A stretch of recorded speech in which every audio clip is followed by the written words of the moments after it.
Limetovke in limetovci, lepo pozdravljeni. Jezikovnih napotkov za pravilno rabo vejice nikoli ni dovolj. Danes smo izbrali le eno od številnih jezikovnih zagad, povezanih z rabo vejice. Govorili bomo o tem, ali postavimo vejico pred besedno zvezo na primer ter okrajšavami npr, itd, itn in ipd. Pojasnili bomo, zakaj v nekaterih primerih vejico vedno treba uporabiti, spet v drugih primerih pa je raba vejice povsem odveč. Razložili bomo še, kako je s podvajanjem pike, kadar se te okrajšave pojavijo na koncu povedi. Besedno zvezo na primer pri govoru in pisanju zelo pogosto uporabljamo. Strokovno povedano gre za členkovno zvezo, ki jo uporabimo takrat, ko želimo že zapisano oziroma povedano dodatno poudariti.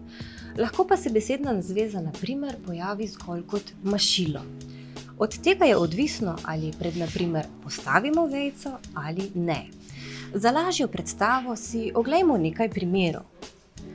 Podobne pojave lahko opazimo povsod po svetu, na primer v Nemčiji. Tukaj besedna zveza na primer uvaja dodatno pojasnilo oziroma dopolnitev že izrečenega oziroma zapisanega. V takšnih primerih velja pravilo, da pred na primer zapišemo vejico. Enako velja, če besedno zvezo na primer zapišemo v okrajšani obliki kot npr. Tudi takrat pred okrajšavo stoji vejica. Kaj pa v naslednjih primerih? Če bi me na primer vprašal, kaj si mislim, se ne bi sprla.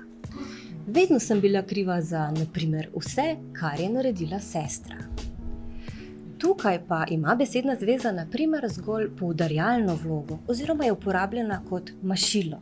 V takšnih primerih pa velja, da pred na primer vejice ne zapisujemo. Zapomnimo si torej naslednje pravilo.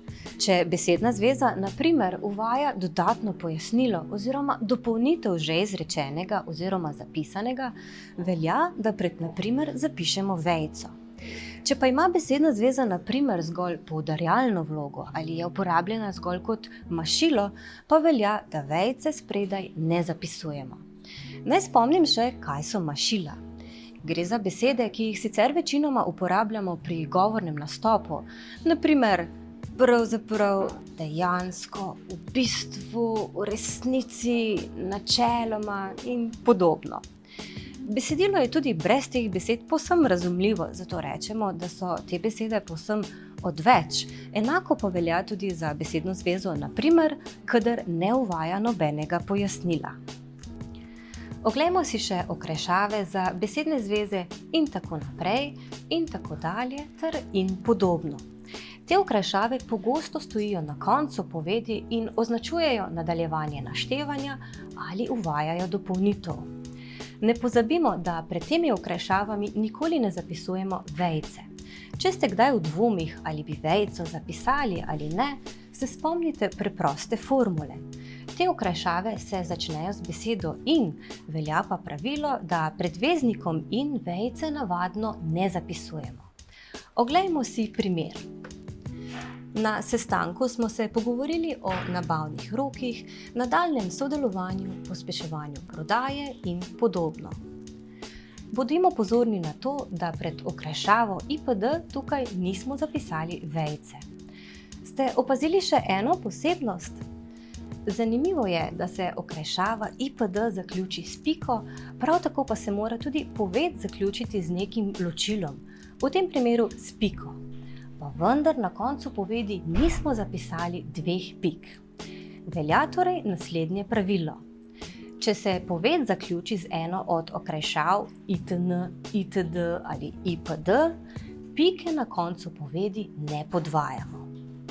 Oglejmo si še en primer. Vprašaj vodilne, na primer Tanjo. Tukaj okrajšava npr uvaja dopolnitev oziroma dodatno pojasnilo že izrečenega oziroma zapisanega.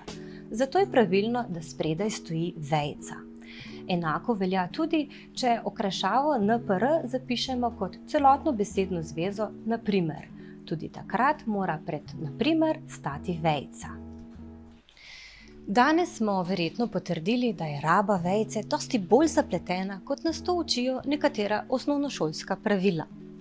Morda nas bo v nekaterih primerih vejica še vedno zmedla, a pred okrajšavami in tako naprej, in tako dalje ter in podobno je zagotovo ne bomo več uporabljali. Odslej bomo tudi vedeli, da jo predbesedno zvezo, na primer, zapišemo samo takrat, ko ta besedna zveza uvaja dodatno pojasnilo, ne pa tudi takrat, ko ima na primer zgolj poudarjalno vlogo ali je uporabljeno kot mašilo. Dodatne primere rabe pa si le oglejte še v članku.